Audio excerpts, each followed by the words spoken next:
नमस्कार मित्रांनो, बाजारात वेगवेगळ्या प्रकारच्या इलेक्ट्रिक कार आणि दुचाकी येत आहेत. या गाड्यांना आणि कारला देखील चांगला प्रतिसाद मिळत आहे. अशातच आता सौर ऊर्जेवर चालणारी कारही लवकरच बाजारात येणार आहे. ही भारतामधली पहिली सौर ऊर्जेवर चालणारी कार असणार आहे.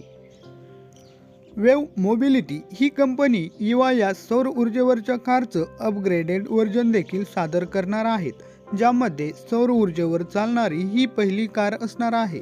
वेव सोलर या कारची किंमत सुमारे 10 लाख रुपयापर्यंत असू शकते, परंतु या कार संदर्भातील कोणतीही माहिती कंपनीने अद्याप दिलेली नाही. ही कार मोठ्या ट्रॅफिकमध्ये देखील सहजपणे जाऊ शकते. त्यासोबतच तिचे पार्किंग देखील खूपच कमी जागेत होईल. ही कार खूपच छोटी आहे. ही कार 50 पैसे खर्चात 1 किलोमीटर अंतर पार करते. त्यासोबतच ही कार कमाल वेगमध्ये तासाला 70 किलोमीटर जाऊ शकते. कंपनीच्या म्हणण्यानुसार ही कार पूर्ण चार्जमध्ये 250 किलोमीटर जाऊ शकते.